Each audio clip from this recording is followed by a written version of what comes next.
Hello there, ladies and gentlemen. Welcome to the Critical Eye podcast. My name is Cliff Odima, and today I'm going to talk about our foundation stone. And that foundation stone is the UN Sustainable Goal number 16. And that is peace, justice, and strong institutions, formerly abbreviated as UNSDG16.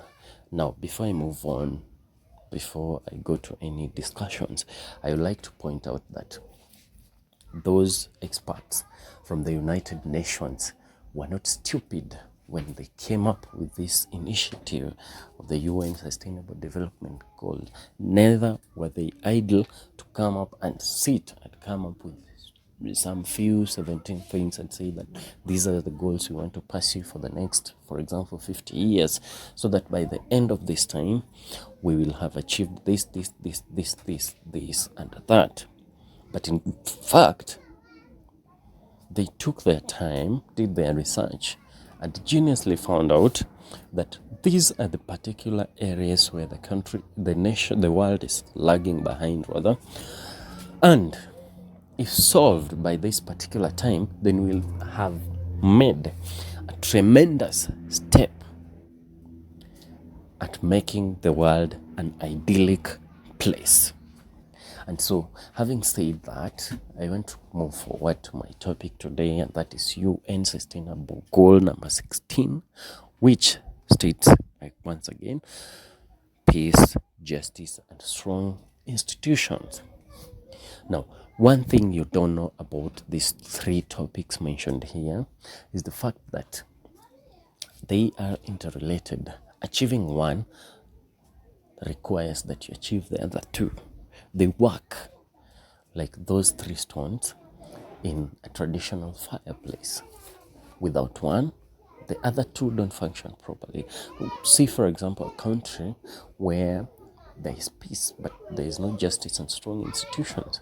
There is high chance that we'll go back to chaos. And McHugh, as an international relations expert who has studied some, thing about peace, violence, and conflict resolution, I'd like to point out, and I'd like you to hear me clearly, that peace is not mere absence of violence. Peace involves a lot of things. For a country to be peaceful, for example, the economic status of that country must be stable. What we are seeing in this country, for example, where the economy is faltering and waving here and there, a lot of fluctuations, that means peace is already interfered with.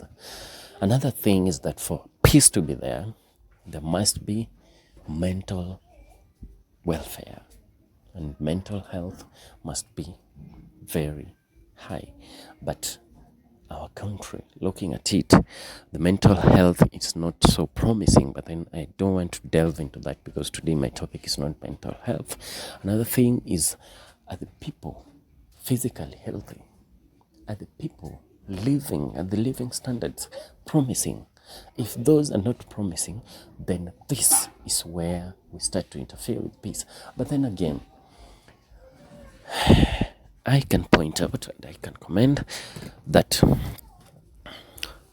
with maximum effort, our country and the third world has a potential of attaining absolute peace. And when I say absolute peace, I mean peace that captures mental welfare, peace that captures economic welfare, and all the others. Especially now that in the past 2 years we've witnessed the ravaging effects of the COVID-19. But it's okay, let me leave it at that for the health experts. So I'll go to justice system.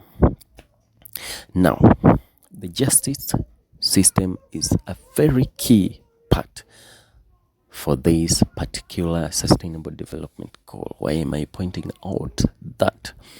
Because those victims of chaos and violence seek justice from the justice system.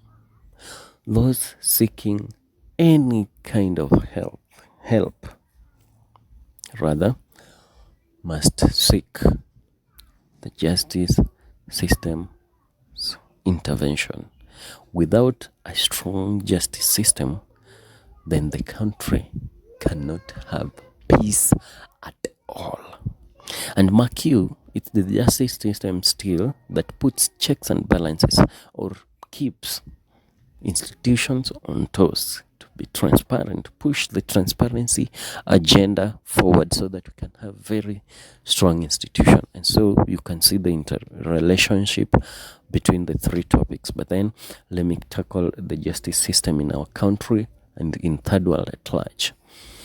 Now, I'd like you to take a look back in 2017, driving all through to right this moment you're listening to this podcast. If you take a look at the journey we've gone through, for example, the remarkable decision by Chief Justice Emeritus David Kenani Maraga, the bold decision he made to nullify the presidential result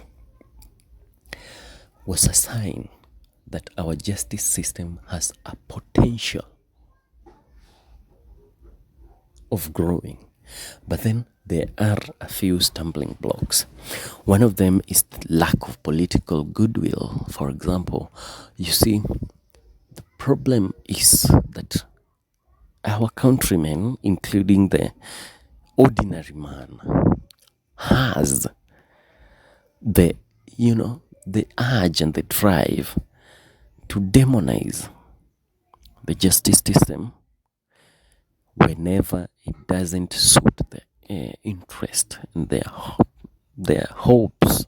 For example, look at that judgment. There was a part of the political divide that insisted that the outcome of the petition was rigged and that the Chief Justice was corrupt. On another divide, they insisted that they had won the case. Now, in the next petition revolving around the presidential election again, the judgment met another mixed reaction, with some from other part, from the other political divide, insisting that the decision was not fair and was unconstitutional.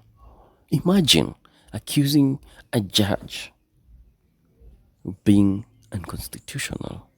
That means there is a very big problem in that particular country. Now, come all through to, for example, 2021. Let me jump all those years, because all those, they're minus there. But then I want to come to, the 2021 BBI rulings. Look at the confidence with which the two, both High Court and Court of Appeal, nullified the BBI report, procedures and process.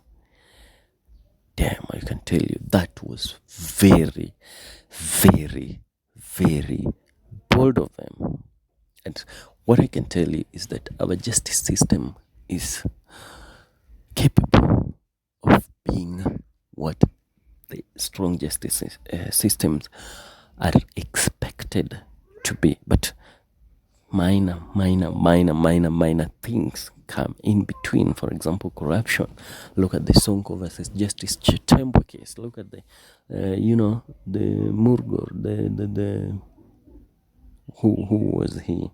The Kidero court of bribing a judge, almost 200 million cash money just to rule in his favor. So corruption, political goodwill, and those other minor things are the one impeding the growth of our justice system. Otherwise, we are somewhere and we are on the way to achieving strong justice system, following the rulings made by both the High Court, Court of Appeal on BBI, and the Supreme Court rulings that set the pace for Africa, nullifying the presidential election, election results. back in 2017. Now, when it comes to strong institutions, like I said, these three topics and it are interrelated rather. It's the justice system that holds institutions accountable for every step of everything they do. Assuming institutions do things contrary to the law, it is the role of the justice system to serve Caesar what belongs to Caesar, and to serve God what belongs to God. I mean, to serve the common man what belongs to him, and to serve those in the high classes what belong to him, whenever justice is not served.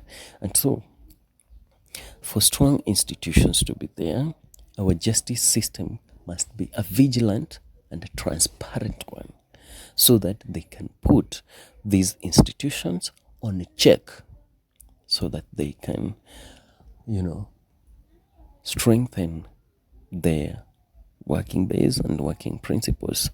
But then again, when I look at Kenya and third world countries across, the institutions are not so strong, because we have a few elements here and there trying hard to interfere with processes in many of our institutions through corruption, nepotism, favoritism, and tribalism, all those minor things. But then again, like I said before, we are headed somewhere, and when all these elements are put in their right places, then I believe our institutions will grow, will be strengthened. For example, look at the recent ruling of, the court, the High Court, on matters DCI-16 arrest. Yeah, you see, it was supposed in an institution where justice system is weak, nobody would make such a bold ruling. And if DCI Judge Kinoti was on the wrong, then they passed a message that our institution must be accountable and must be strong in delivering their services. And so I'd like to applaud them, and on the other hand, I'd like to question why, for example, certain of these things are not implemented after the rulings are made. And so my comment, my general summary of this podcast here today is that looking at everything across Africa, looking at everything across my motherland, looking at everything across borders, across boundaries of Africa and in third world countries, I want to believe that some countries are totally behind when it comes to this UNSDG16. But some are in the process, only that there are many stamping blocks on the way. Look at, for example, is it Zambia, where the media has been compromised. Look at, for example, in Chad, where the president was ousted by coup, meaning there is no peace, and he was killed. Look at, for example, if even we forget about Africa, we go across our borders, for example, in the Caribbean, where Haitian president was assassinated, for example. If you look at the United States with the revolution that happened, for example, and if you look at, for example, the racism that takes place in some of these countries, it's one thing. The world is chaotic, there is no peace. But then, with the steps made by those in the United Nations, I believe UN Sustainable Development Goal number 16, peace, justice, and strong institutions, will be attained. And when it's attained, then all of us will enjoy the fruits of the hard work put in place. But then again, The hard work cannot be put in place when there is no manpower. It's our collective responsibility to fight for UN Sustainable Development Goal number 16 and to see to it that it is implemented to the fullest so that we all can enjoy this particular goal. Thank you very much. Until another time, my name is Cliff Odima.